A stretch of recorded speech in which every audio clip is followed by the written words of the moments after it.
வணக்கம். என்னுடைய பெயர் ரக்ஷனா. நான் ஆதிபராசக்தி ஹார்டிகல்ச்சர் காலேஜில் கலவையில் படித்தேன். நான் 2022 passed out. First of all நான் என்னோட ஃபேமிலிக்கு தான் ரொம்ப தேங்க்ஸ் சொல்லணும். அப்பா, அம்மா, தங்கச்சிக்கு அவங்களோட ஃபினான்ஷியல் ஹெல்ப், என்கரேஜ்மெண்ட் இல்லைன்னா நான் இந்த சக்ஸஸ் ஸ்டேஜ்க்கு வந்திருப்பேன்னு எனக்கு தெரியல. அதுக்கப்புறமா இந்த இன்ஸ்டியூட்க்கு நான் ரொம்ப தேங்க் பண்ணணும். ஃபர்ஸ்ட்டு இங்கே நான் வந்து ஹாஸ்டலும் இங்கே இன்ஸ்டியூட் ஹாஸ்டலே பக்கத்தில் தான்.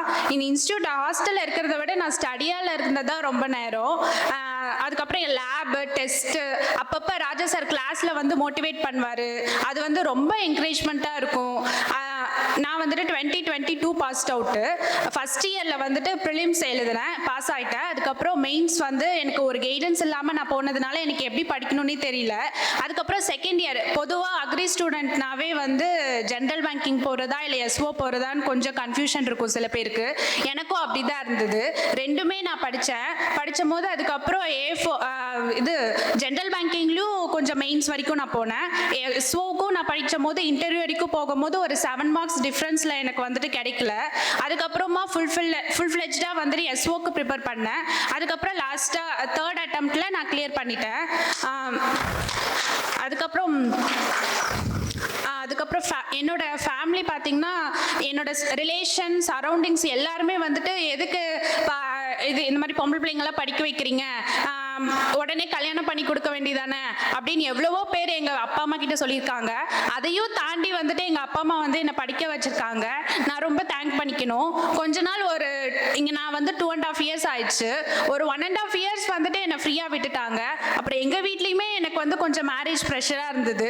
அப்போ என்னோட ஃப்ரெண்ட்ஸ் எனக்கு ரொம்ப என்கரேஜ்மெண்ட் பண்ணாங்க. அதையும் தாண்டி நான் இப்போ படித்து தான் நான் கிளியர் பண்ணியிருக்கேன். அதனால வந்துட்டு நீங்கள் யார் சொல்கிறதும் கேட்காதீங்க. உங்களோட ரீடிங்கில், உங்களோட ஸ்டடீஸில் நீங்கள் நல்லா ஃபோக்கஸ் பண்ணுங்கள். அப்புறம் ஃப்யூச்சர் ஆஸ்பிரன்ஸ்க்கு நான் என்ன சொல்கிறதுனா, நீங்கள் வந்துட்டு நீங்கள் எவ்வளோ அட்டம்ஸ், எவ்வளோ வருஷம் ஆகுது அப்படின்லாம் நீங்கள் ரொம்ப ஃபீல் பண்ணாதீங்க. நம்ம வந்துட்டு இன்றைக்கி நம்ம பெஸ்ட்டு கொடுக்குறோமா, நம்ம ஒவ்வொரு இடத்துல இப்போ ஒவ்வொருத்தவங்க ஃபஸ்ட் அட்டம்ப்ட்லேயே கிளியர் பண்ணுவாங்க, ஒவ்வொருத்தவங்களும் கொஞ்சம் லேட் ஆகும். நம்ம எந்த இடத்துல வந்துட்டு நம்ம தப்பு பண்ணுறோமோ அதை கரெக்டாக வந்து தெரிஞ்சுக்கிட்டு அதில் நல்லா இம்ப்ரூவ் பண்ணுங்கள். நம்ம வந்துட்டு கன்சிஸ்டன்ஸாக நம்ம ஒரு ஹார்ட் ஒர்க் பண்ணணும் தான். ஹார்ட் ஒர்க்கோட நம்ம ப்ராக்டிஸை வந்து நம்ம கண்டினியூஸாக நம்ம வந்துட்டு போட்டுகிட்டே இருக்கணும். நம்ம ஒரு விஷயத்தை வந்து ப்ராக்டிஸ் பண்ணி கண்டினியூஸாக போயிட்டு இருந்தா நமக்கு தெரியாமையே அது நமக்கு வந்துடும். அதனால வந்துட்டு கண்டிப்பாக வந்துட்டு ஒரு ஃபோக்கஸ்டோட நம்ம ஹார்ட் ஒர்க் போட்டு நல்லா ப்ராக்டிஸ் பண்ணுங்கள். கண்டிப்பாக உங்களுக்கும் கிடைக்கும். தேங்க்யூ. எங்கள் வீட்டில் அம்மா வந்துருக்காங்க, அம்மா கூப்பிட்றேன்.